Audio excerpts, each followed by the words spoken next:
Bonjour à toutes et à tous et bienvenue dans le podcast des meilleurs artisans de France, RMC. Je m'appelle Mariette, je suis menuisière et je suis très heureuse de vous retrouver pour ce podcast fait avec les artisans et pour les artisans. Pour ce nouvel épisode, nous posons le micro chez Kiloutou France dans la Drôme. Selon une étude récente de la Fédération française du bâtiment, 78% des entreprises du BTP utilisent des outils numériques dans leur quotidien. C'est donc tout naturellement que les entreprises les utilisent parfois pour leurs achats d'outillage ou encore de matériaux. Mais derrière cette facilité offerte par l'écran d'ordinateur, il est légitime de se demander si acheter en ligne en tant que professionnel est vraiment une bonne idée, et voire même si cela permet des économies. J'ai convié autour de la table deux invités pour parler de ce sujet, Frédéric Petit et Nicolas Bernardin. Bonjour messieurs, merci d'être parmi nous. Bonjour, merci. Bonjour, merci. Alors est-ce que vous voulez bien vous présenter pour qu'on voit déjà dans quel domaine vous exercez, depuis quand, dans quelle région, etc. On commence par qui ? Allez, je commence. Allez, bien. c'est parti. Je suis Frédéric Petit, je suis chef des ventes pour Sonépar sur la région 2607. Alors Sonépar, c'est quoi ? Sonépar, c'est un grand acteur de la distribution de matériel électrique en France. D'accord, donc c'est essentiellement pour les professionnels. Oui, on est dirigé vers les professionnels, ouais, tout à fait. Vous avez des agences, vous avez un site, il y a plusieurs points de vente. 400 agences, sonépar.fr, un site qui n'a rien à envier aux autres. On en parlera tout à l'heure. On en parlera tout à l'heure. Mais oui, en gros, un point de vente à proximité, on va dire, il faut 30 minutes pour un client pour atteindre une agence Sonépar. Donc les particuliers ne sont pas du tout votre cible ? Pas du tout la cible, on les accueille, mais ce n'est pas du tout la cible. D'accord. Et toi, Nicolas, tu travailles dans quel domaine ? Bonjour, donc moi je m'appelle Nicolas Bernardin, je suis chef de marque chez PPG France et je m'occupe de la stratégie marketing de la marque Seigneurie, en particulier sur les produits d'intérieur. Donc Seigneurie, c'est à destination des peintres, c'est ça ? Seigneurie, c'est plutôt une marque qui est axée pour les professionnels de la peinture, effectivement les grandes entreprises de peinture, les artisans, etc. Mais on est aussi ouvert aux particuliers, on a 180 points de vente avec des showrooms où on accueille aussi les particuliers. Dans toute la France, du coup, vous avez des régions en particulier ? Oui, on est implanté dans toute la France. D'accord. Vous allez représenter le côté fournisseur et moi, je vais me faire l'avocat des artisans, du coup, vu que je suis menuisière. Ça va te faire deux points de vue différents. Est-ce que vous avez vu, ça fait combien de temps que vous êtes dans vos postes respectifs ou dans le domaine de l'artisanat en tout cas ? Alors pour ma part, ça fait un peu plus de 3 ans. D'accord. Et toi ? Et moi, 8 ans de Sonépar, mais via mes études, etc., beaucoup plus longtemps que ça. Ouais. D'accord. Est-ce qu'au cours des dernières années, de votre expérience personnelle ou alors par l'histoire de vos entreprises respectives, vous avez vu une digitalisation des échanges avec vos clients qui sont des artisans ? Clairement. Oui, effectivement, il y a une augmentation de la digitalisation, ne serait-ce que par les nouvelles générations qui arrivent et qui, eux, naturellement, sont nés avec un smartphone dans les mains. Mais malgré tout, même les personnes, je dirais, un peu plus âgées ou un petit peu plus aguerries, eux aussi s'y mettent. Donc oui, une augmentation constante, les ventes le montrent, l'utilisation de l'application le montre chez nous en tout cas. D'accord. Et toi, Nicolas, est-ce que dans ton domaine, la digitalisation, ça a été pour suivre un petit peu ce qui se faisait au niveau national chez les concurrents ou ça a été une volonté peut-être d'offrir de nouveaux services, une nouvelle réactivité, une meilleure lecture du stock ? Quelles étaient les motivations ? Notre but principal en fait de cette digitalisation, c'est de faciliter la vie du peintre au quotidien. Donc c'est effectivement lui donner accès au stock, avoir accès à son programme de fidélité, avoir accès à toute l'offre produit. Donc c'est lui faire gagner du temps au quotidien. Le site, il n'est pas là pour remplacer toute la force de vente sur le terrain, les vendeurs, les commerciaux qui sont en contact et proches de nos clients. Il est là pour aider le quotidien du peintre. Ouais. Est-ce que le catalogue papier a encore de beaux jours devant lui ? Alors nous, on en a encore un aujourd'hui de catalogue et il est très utilisé, mais toute l'offre produit, encore une fois, est aussi disponible en ligne. Donc. Toi, Frédéric, est-ce que tu as des artisans qui, malgré la mise en œuvre des fois d'applications sur les mobiles, d'un site internet qui se veut facile d'emploi, interactif, est-ce que tu as quand même des artisans qui restent réticents à l'utilisation de ces nouveaux moyens dans la gestion de leur entreprise ? Oui, réticents parce que il ne faut pas oublier qu'on travaille sur de l'humain aussi, et avec de l'humain. C'est là où je rejoins un peu le débat, c'est que l'humain est très important. L'application, pour moi en tout cas, et chez Sonépar, ne doit pas remplacer l'humain. Donc oui, les gens qui sont réticents en général, c'est des gens qui ont vraiment un contact humain fort en agence, et qui justement veulent continuer à utiliser ce contact-là. D'accord. Et on l'a vu, il y a plein d'entreprises qui ont fait le choix délibéré de fermer certaines agences au niveau local, etc. Est-ce que ça, c'est une conséquence aussi peut-être de la digitalisation ? C'est des choses qui sont inévitable selon vous ? Pour nous, pour Seniori, c'est pas vraiment le cas. Non, encore une fois, nous, le site n'a pas pour vocation de remplacer nos magasins et nos équipes de vente. Donc, pour nous, c'est pas le cas. Ouais, Frédéric aussi, il y a des nouvelles agences qui malgré tout continuent de s'ouvrir ? Exactement. Il y a des agences qui continuent de s'ouvrir. Je vais parler de Valence, mais Valence, on a inauguré un pôle il y a une semaine de cela, tout juste, en agrandissant et en embauchant du personnel supplémentaire.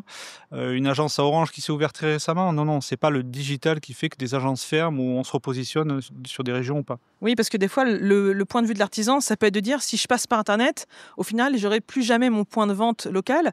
Je pourrai plus retirer avant mon chantier le petit matériel dont j'ai besoin, etc. Donc, on peut peut-être aussi rassurer certains artisans. Ça va peut-être pas être le cas pour toutes les marques avec lesquelles ils travaillent, mais le fait d'utiliser ces outils informatiques et digitaux, ça va pas forcément avoir pour conséquence de mettre à mal leur agence du coin. Nicolas, tu confirmes ? Pas du tout, ouais. C'est pas le but, encore une fois. Ok. Alors justement, quel est l'intérêt pour un client, un artisan, de choisir soit la vente en ligne, soit le point de vente local ? D'ailleurs, sur votre site en ligne, on peut faire des achats ou c'est juste une vitrine ou une source de documentation technique ? Alors, pour Seniori, on a 2 sites internet. On a un site vitrine qui explique l'historique de la marque, notre engagement RSE et qui propose aussi toute l'offre produit. Et on a un second site qui est plutôt e-commerce où là, on peut acheter directement, avoir accès au stock dans tel ou tel magasin en live. Et le client, dès qu'il est connecté à sa session, il a aussi la possibilité de visualiser tout son tarif, tous ses prix sur les produits qu'il consomme régulièrement. Donc ça aide aussi pour le chiffrage. On n'est pas obligé à chaque fois d'appeler l'agence. Des fois, on fait les devis très tard le soir ou le week-end. C'est aussi cette transparence du prix et la disponibilité des produits qui sont plus facilement accessibles, quoi. Oui, et en parlant de devis, d'ailleurs, on a les commerciaux qui ont la possibilité d'envoyer les devis directement sur les sessions des clients et ils ont accès à ce devis directement quand ils se connectent sur notre site internet. Ouais. Et toi, Frédéric, quand il y a un artisan qui a besoin de faire ses achats, qui fait tout sur le site de vente en ligne, quel est l'intérêt encore pour lui d'aller dans une agence finalement ? Est-ce qu'il y aura vraiment d'intérêt ? Il faut se déplacer, il y a des contraintes d'horaire d'ouverture, on sait qu'on va avoir les mêmes tarifs, des fois on va avoir la queue. Pourquoi est-ce que l'artisan, il aurait quand même intérêt, dans certains cas de figure, à se déplacer ? Alors, il y a un intérêt pour la livraison de matériel déjà. Si par exemple le client a un chantier juste à côté d'une agence ou comme je disais à proximité vraiment d'une agence, la simplicité peut être de dire le soir, la veille avant 20h, de commander sur le site internet et de se faire livrer directement en SaaS. Les agences ouvrent généralement à 7h, le client vient à 7h chercher son matériel, il le prend, il part sur son chantier, terminé. Et même s'il a besoin d'un complément, il prendra ce complément en agence. Donc oui, même si le client n'a pas envie de passer en agence, on est capable de faire livrer sur chantier, etc. et de gérer ça proprement.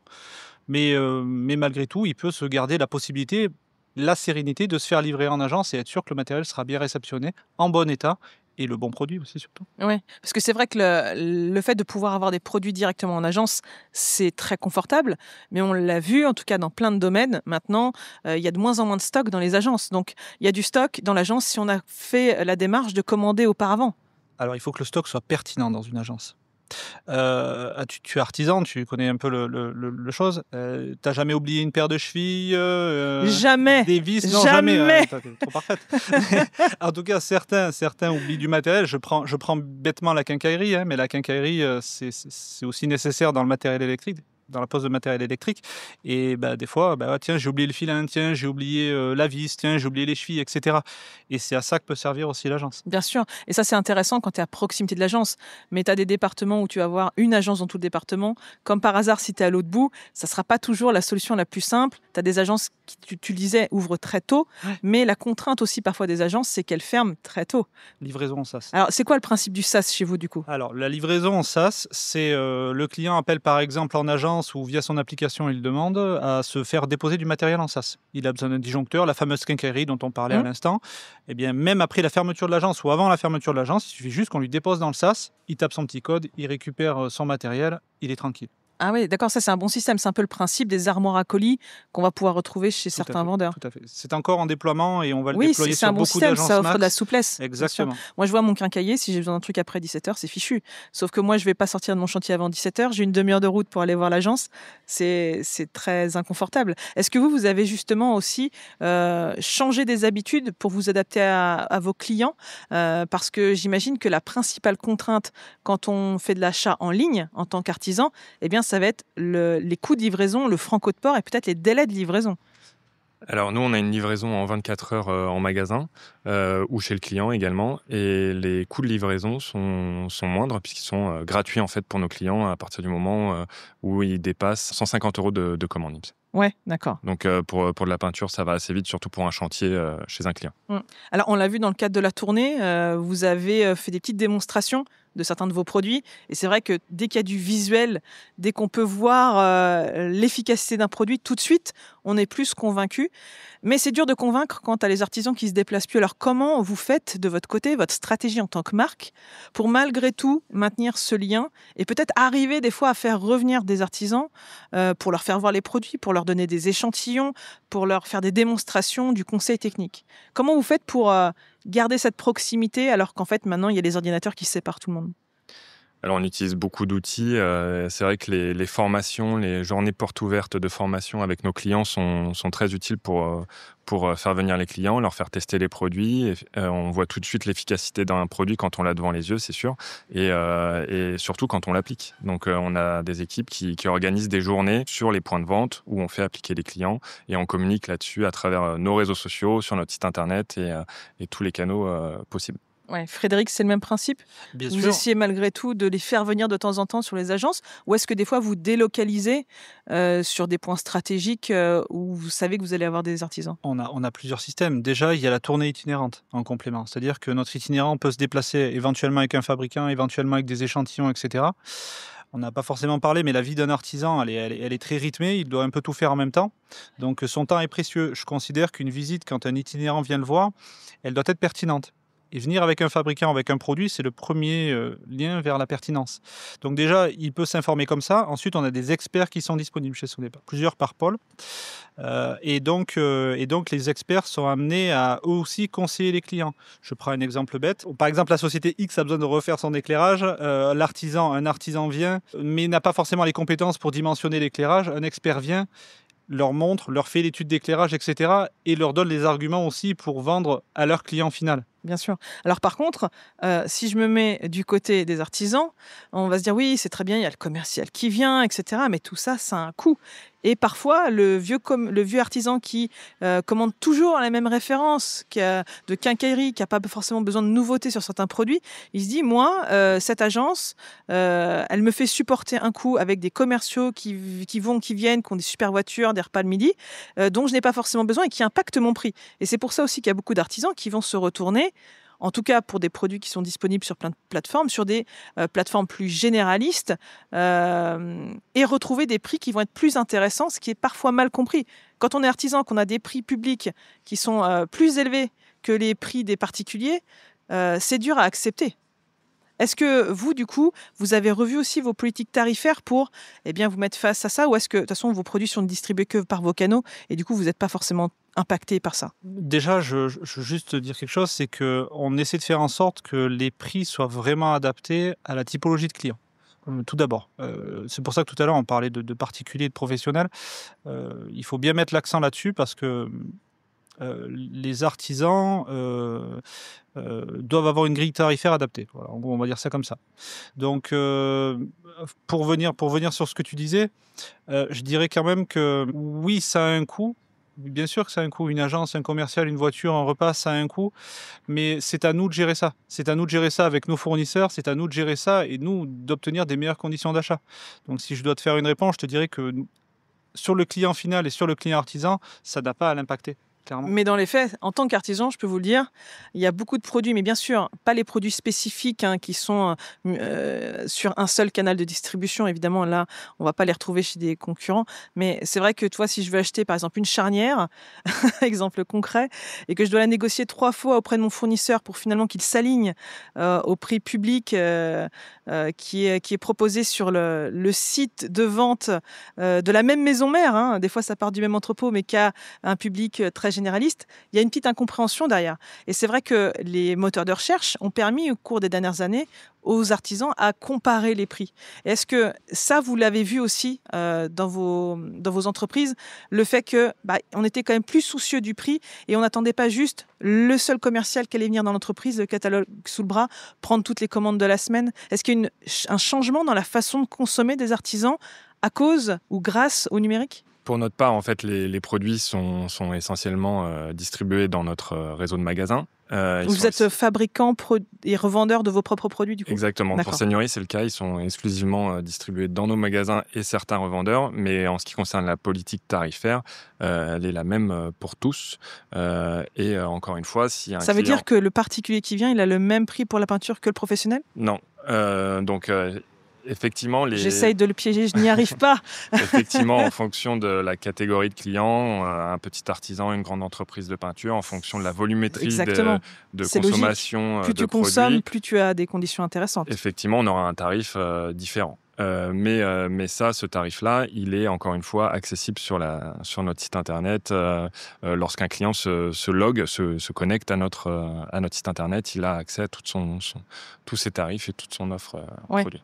Et toi, Frédéric, vous avez vu qu'en fait, le fait que les concurrents avaient aussi progressivement mis en place des sites de vente en ligne, est-ce que vous faites de la veille pour voir le placement tarifaire des concurrents et vous adapter pour vos clients pour pas être 30% plus cher et le découvrir trop tard? Bien sûr, aujourd'hui, on va pas se mentir, aujourd'hui on traverse une crise quelque part, tout le bâtiment. Donc bien sûr, oui, il y a une veille concurrentielle qui est mise en place, il y a une veille par rapport à nos achats auprès des fournisseurs aussi, pour pouvoir le restituer au mieux à nos clients. Ouais. Alors, j'ai trouvé quelques petites statistiques en préparant cette émission pour comprendre un petit peu les motivations qui poussaient les artisans à acheter en ligne et également les freins qui les dissuadaient parfois. Donc, vous allez me dire si vous êtes un petit peu d'accord et si, de votre expérience, c'est un petit peu ce que votre clientèle elle a mis en avant pour que vous développiez vos sites internet. Donc, les principales motivations, il y en a 70% qui disent que vraiment le gain de temps, c'est un critère déterminant. On va aussi avoir des prix plus attractifs, l'accès au catalogue plus large. C'est vrai qu'on voit plus sur internet que ce qu'on voit dans les rayonnages. Et aussi, des fois, la possibilité de livraison sur le chantier. Donc ça dépend de plein d'études, mais bon, on retrouve à peu près toujours les mêmes critères. Et les principaux freins, qui sont avancés par les artisans, ça va être le besoin de conseils techniques et d'expertise, ce qui est logique. Quand on est sur son canapé à 23 heures, on n'a pas forcément le commercial sédentaire qui est disponible pour nous. La difficulté à évaluer la qualité du produit sans le voir. Donc c'est vrai que quand on n'a pas eu d'échantillon ou un recul, une formation sur le produit, ça peut être compliqué. Donc on ne peut pas avoir le même niveau d'appréciation de la qualité en ligne. Parfois, les délais de livraison, parce que c'est vrai qu'il y a des temps de préparation, des temps d'expédition et du coup, il y a des coûts associés. Et aussi parfois des problèmes de SAV. Comment est-ce qu'on gère un service après-vente quand on s'est fait livrer sur un chantier ou qu'il y a des problèmes de livraison, etc. Est-ce que ça, ce sont des qualités et des freins que vous avez aussi constatés dans vos branches respectives, les garçons? Oui, bien sûr, sur certains que tu viens de citer. Nous, la livraison, elle est effective aussi en 24 heures, donc ça facilite beaucoup le quotidien du peintre. Sur la partie prix, encore une fois, il n'y a pas de différence. Le client voit toute l'offre produit et les prix sont inchangés. Il reste les mêmes qu'il achète en ligne ou en magasin. Il a la disponibilité du stock en temps réel. Et en ce qui concerne les freins, je ne sais plus. Tu peux Alors les freins, c'était notamment comment est-ce qu'on gère les SAV, besoin de conseils et puis la difficulté à avoir la qualité. C'est vrai que vous avez fait des démonstrations de peinture, je me souviens, sur une étape précédente, qui était énormément... qui avait des pouvoirs de couvrance énormes. Ouais. Et c'est vrai que ça, tu as beau le voir en vidéo sur Internet, ça ne fait pas pareil que quand tu le vois sur un panneau devant toi, à 1 mètre de toi. Oui, et puis parfois, on peut être aussi sceptique sur les messages marketing qui peuvent être passés en ligne rapport à une vraie application d'un produit en live avec un conseiller technique ou un commercial. Bien Bien sûr. Frédéric, tu as remarqué aussi, toi, les mêmes problématiques, les mêmes inquiétudes peut-être avec, par exemple, la gestion des SAV, etc., quand Ouais. tu fais des achats en ligne? Oui, bien sûr, bien sûr. Alors nous, on a essayé de s'adapter à ça, hein. Enfin, on s'est même adapté à ça. Au niveau du SAV, on garantit le même SAV, que ce soit quelqu'un qui soit passé en boutique, qui est commandé au téléphone, ou qui soit commandé par le, enfin, le produit a été commandé par le site, pardon. Ensuite, enfin, ça c'est important parce que si on va poser un produit chez son client et on n'est pas sûr du fonctionnement et qu'en plus il vient à tomber en panne, il faut un minimum assurer un service. Et ça, c'est la crédibilité d'un artisan et c'est la crédibilité d'un fournisseur. Ensuite, vous parliez de visibilité du produit. Alors oui, évidemment, on essaie de faire en sorte, nous, d'avoir les meilleures photos disponibles sur notre site, plus la fiche technique, plus la notice. Donc déjà, au moins, l'artisan a la possibilité, on va dire, de se rendre compte vraiment du produit, les cotes, les fonctionnalités, etc. et l'apparence du produit. Voilà, Ça, c'est vraiment un point très fort, hein.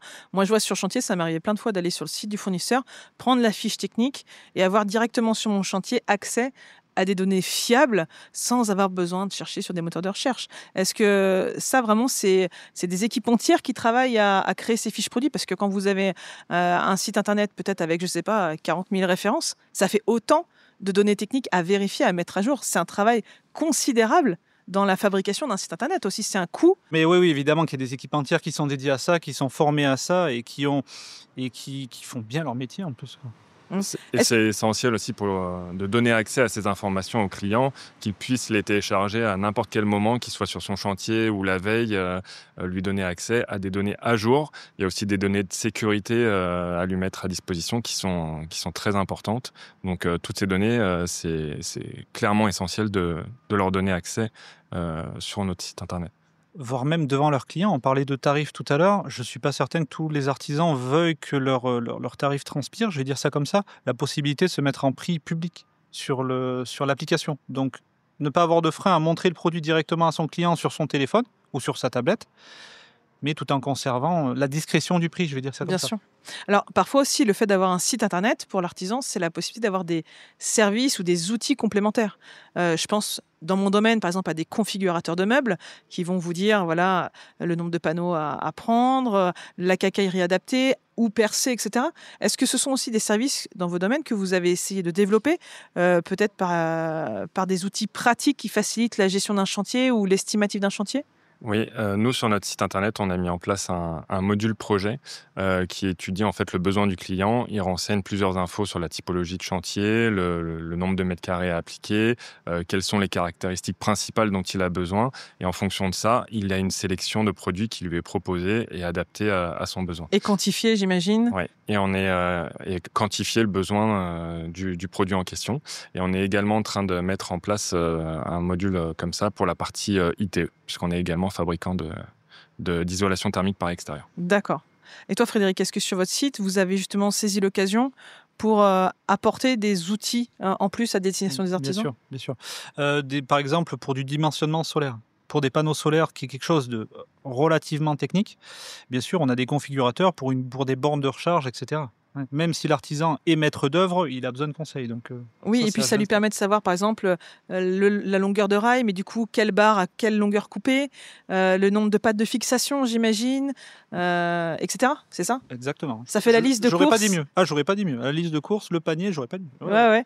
Donc après, on peut avoir une liste de références, faire son chiffrage plus facilement, et puis savoir déjà les références qui sont utilisables. Exactement. Et qui sont disponibles, j'imagine, dans chaque agence. Exactement. Éditer un devis, déjà se préparer un devis pour soi, éditer un devis pour son client, l'envoyer sur son logiciel de gestion, éventuellement passer la commande. Est-ce que du coup, vous faites aussi des systèmes de promotion en ligne? Parce qu'avec l'époque des catalogues, on savait, il pouvait y avoir des petites promotions très ponctuelles.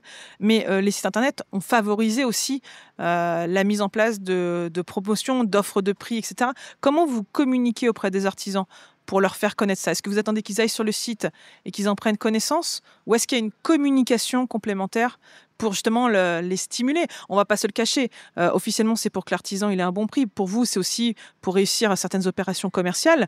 C'est normal, c'est votre activité. Comment vous faites pour communiquer auprès des artisans? Alors nous, il y a les commerciaux qui leur invitent à se rendre sur le site internet pour profiter d'une promo exclusive sur internet. Sinon, on leur envoie des emails également pour les informer d'une promo exclusive.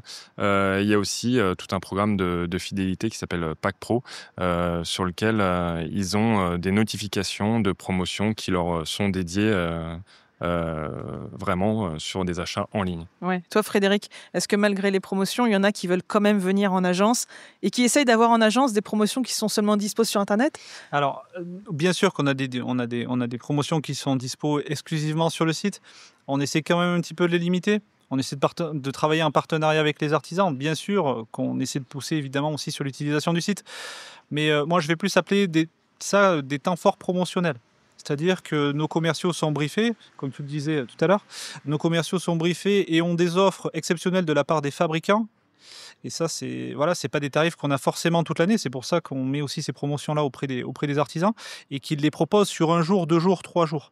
Voilà. Et sur des gammes de produits pertinentes pour l'artisan. Parce que c'est vrai que si on se voit que sur Internet, déjà on peut comparer les prix, que parfois sur Internet, on a des tarifs plus avantageux, au fur et à mesure, l'artisan il peut se dire je vais délaisser mon agence. Malgré tout, dans vos agences, on peut quand même avoir des offres ponctuelles et des promotions.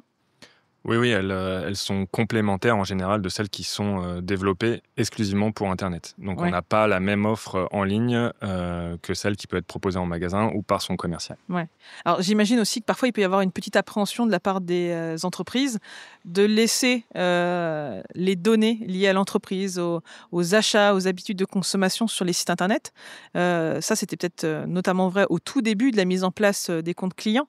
Est-ce que vous avez des mesures spécifiques qui permettent de protéger les données, de vérifier que vous n'avez pas des fuites aussi de données? On a eu beaucoup même de sites nationaux très connus qui ont eu des fuites de données, de mots de passe, de cartes bancaires. Est-ce que vous avez ce travail-là aussi, ce souci-là pour sécuriser vos clients? Ah, bien sûr, bien sûr. Enfin, on sait que les données sont extrêmement précieuses pour tout le monde, pour toi comme pour nous. Donc non, on doit absolument pas jouer avec ça. Il y a des lois en plus là-dessus. Donc non, nous on fait au maximum en sorte déjà de ne pas demander des renseignements qui ne nous regardent pas. Déjà d'une chose, et ensuite de vraiment limiter l'utilisation et la diffusion de ceci. Nicolas, j'imagine que chez vous aussi, vous n'allez pas Oui, bien sûr, c'est laisser trop obligatoire. fuiter tout ça. Effectivement, il y a des lois qui nous obligent à protéger les données de nos clients. Et nous, on met en place des mesures pour protéger tout ça. Et c'est le travail au quotidien de nos équipes digitales. Ouais. Alors j'imagine aussi que peut-être au tout début, vous aviez eu des petits soucis avec vos sites internet. Peut-être que ce n'était pas tout à fait parfait. Est-ce que vous avez en tête ou des exemples où des clients peut-être vous ont fait remonter des choses qui n'étaient pas forcément pratiques et puis vous vous êtes peut-être adapté à des problématiques qu'on vous avait fait remonter? Vos sites restent figés ou pas? Ah non, ça a eu été le cas, je vais dire au lancement, je dis pas quotidiennement, mais pas loin. On a de la chance d'avoir de l'agilité et des équipes qui sont très compétentes, ce qui fait que dès qu'un bug remonte, une optimisation d'utilisation est suggérée, on la fait remonter et elle est très très très souvent corrigée et adaptée. Ouais. Nicolas, toi aussi, ça évolue un petit peu sur la Seigneurie? Oui, on essaie d'être à jour, de toujours être précautionneux sur le moindre bug qui peut apparaître sur notre site. Et s'il y en a un qui apparaît, on essaie d'être le plus réactif possible pour y remédier. Ouais. Vous avez des infos en interne, peut-être que c'est classé secret défense, mais de la part que prend le volume de la vente en ligne par rapport au volume en agence. Est-ce que c'est régulier? Est-ce que ça évolue? Je sais que le gros de notre activité reste les magasins, encore une fois, mais la partie Internet est en croissance. Et encore une fois, elle n'est pas là pour remplacer nos magasins, elle est là pour faire gagner du temps aux peintres au quotidien et leur faciliter la vie. Et puis peut-être aussi faciliter la vie de ceux qui n'ont pas une agence trop proche de chez eux aussi, ou à des horaires qui ne conviennent pas. Oui, c'est ça aussi, parce sûr. qu'on pense à tous les artisans qui sont dans des zones un petit peu excentrées, loin des zones d'activité commerciale, industrielle, etc. Et pour qui c'est compliqué de faire 45 minutes de route pour aller chercher un pot de peinture. Ils passent plus d'essence et de temps de trajet que ne vaut des fois le produit. Donc c'est aussi une réponse à des populations qui sont un peu excentrées et qui malgré tout ont des chantiers à assurer. Oui, bien sûr. Après, on a des magasins un peu partout en France, mais on a certaines régions où les magasins sont plus ou moins excentrés, comme tu le précises. Mais le site propose des livraisons en 24 heures, peu importe où on se trouve en France. Ouais. Frédéric, même constat du coup? Alors, oui, même constat, même si nous, comme je disais tout à l'heure, on a fait en sorte qu'un client ne se trouve pas à plus de 30 minutes de son agence. Je peux en parler assez sereinement. Mais ça fait quand même malgré tout 1 heure aller-retour. Évidemment, et 1 heure, c'est précieux pour un Et artisan. puis des fois, ça va Évidemment. être à une demi-heure de son domicile, mais pas forcément une demi-heure de son chantier. Tout à Même fait. si en théorie, voilà, ça va être à peu près la même disposition géographique, mais c'est vrai qu'1 heure de route, c'est 1 heure que tu perds sur un chantier. Et pour autant, on a la possibilité de se faire livrer le lendemain matin avec une commande jusqu'à 20h. Bah oui, Donc, ça répond à des problématiques exactement. concrètes de certains clients. Exactement. Est-ce que vous avez remarqué que, par exemple, certaines générations étaient plus enclins à aller sur Internet et d'autres plus enclins à aller en boutique, où c'est vraiment, il n'y a pas de règle, quoi? Évidemment, les jeunes générations, les jeunes peintres, les jeunes artisans vont beaucoup plus sur notre site en ligne ou sur notre application pour consommer, pour se renseigner sur les produits, pour essayer de télécharger des brochures, des documents techniques, que les anciennes générations qui ont plus besoin d'accompagnement de la part d'un vendeur ou de leur conseiller commercial. Oui, on voit que les jeunes générations utilisent plus favorablement le site internet ou notre application. Après, c'est un danger parce qu'on peut être aussi, en tant qu'artisan, amené à ne croire que ce qu'on a vu sur Internet et pas forcément à avoir testé, à avoir bénéficié de conseils, d'un échange avec un commercial, avec un représentant d'un produit, etc. Donc, l'avantage aussi des anciennes générations qui vont continuer à venir sur place, c'est qu'ils vont voir en direct des produits, avoir la petite discussion au comptoir pour dire attention, il y a telle chose qui vient de sortir, tu devrais essayer, tiens, etc. Est-ce que ça, c'est quand même une chose que les nouvelles générations, elles ont perdue et qu'il faudrait peut-être un petit peu remettre sur l'avant des pratiques? Tous nos clients, qu'ils soient jeunes ou non, sont à un moment donné passés en contact avec un de nos commerciaux et sont appelés régulièrement pour avoir les nouvelles actualités produits, les nouvelles offres promotionnelles. Donc forcément, il y a un contact avec un commercial ou un vendeur. Donc ce conseil commercial qui est présent en complément des informations qu'il peut trouver sur notre site internet. Ouais. Toi aussi, Frédéric, tu trouves qu'il y a de moins en moins de jeunes artisans dans vos points ou pas du tout? Non, on a des cas très surprenants. J'ai une ou deux anecdotes où justement on a des jeunes, jeunes artisans, je parle de gens de 25 ans, qui ne peuvent pas se passer du comptoir. Du Ça comptoir devient d'une un agence. rendez-vous. Vraiment, c'est leur rendez-vous. Ils ont leur vendeur, ils ont leur habitude, ils ont ça.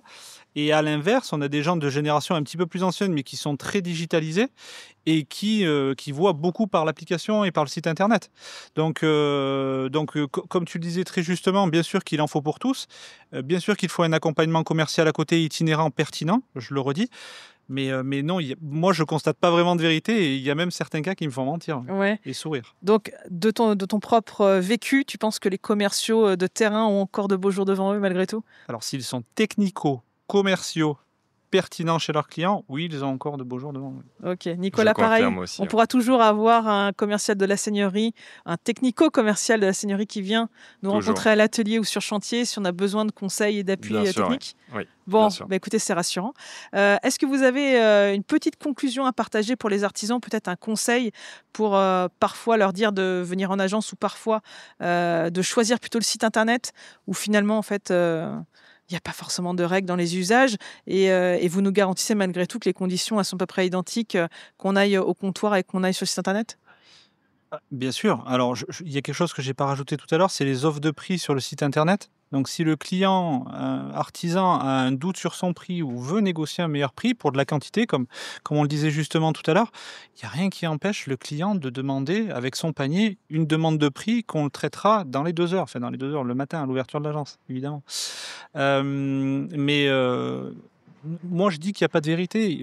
Nos systèmes ont été faits pour s'adapter à tout le monde et à tout type d'artisan et à tout type de client. Donc, D'ailleurs, question intéressante, quand on est artisan, qu'on va sur un de vos 2 sites et qu'on a une question à poser, est-ce que c'est traité par une plateforme nationale ou est-ce que c'est traité au niveau local dans notre département? chez nous, c'est un niveau local. D'accord. Chez nous, c'est un niveau local. 2607 est traité par Valence. Et si vraiment on a un doute, le client, on le connaît un petit peu moins, on revient vers une agence de proximité. D'accord. Toi, c'est dans le même principe? Alors nous, les questions sont traitées au niveau national, mais on a une réactivité qui fait qu'au niveau local, les équipes contactent directement les demandes qui peuvent être émises sur notre site internet. Ouais, donc on est d'accord, en fait, il n'y a pas deux entités distinctes entre le site internet et les agences locales. Il y a malgré tout une communication qui se fait et aussi une mise à jour des produits, des stocks, comme tu disais. L'intérêt aussi, c'est d'avoir parfois du stock en agence, parce que si on n'a jamais le stock en agence, quand on se déplace pour rien, au fur et à mesure, on va délaisser l'agence pour se faire livrer par la plateforme nationale. C'est vital. C'est comme on le disait tout à l'heure, un artisan ne peut pas tout prévoir de A à Z. Enfin, je ne l'ai pas rencontré encore, donc celui-là s'il existe. Mais bien sûr que c'est vital d'avoir un stock et un stock pertinent en agence, bien sûr. Et c'est important d'avoir de la visibilité sur ce stock à l'instant T. Ouais. C'est vrai que si on se déplace et qu'on sait qu'il y a 5 produits disponibles et qu'on en a besoin que de 2, on sait qu'on ne se déplacera pas pour rien. Et en tant qu'artisan, c'est important de ne pas perdre son temps. Écoutez, merci Frédéric, Nicolas pour vos retours d'expérience, votre transparence aussi sur ces pratiques, sur la vente en ligne qui s'est beaucoup démocratisée ces dernières années. À l'image de nos auditeurs, pensez à vous abonner les garçons à ce podcast. Vous ne manquerez pas les prochains épisodes qui seront tournés très bons élèves. Si vous êtes artisan et que vous aimez les défis, je vous rappelle que vous avez aussi la possibilité de vous inscrire au prochain concours des meilleurs artisans de France RMC. Peut-être qu'on s'y croisera. En attendant, je vous dis à très bientôt et rendez-vous au prochain épisode. Merci les garçons, à bientôt. Merci. Bonne journée.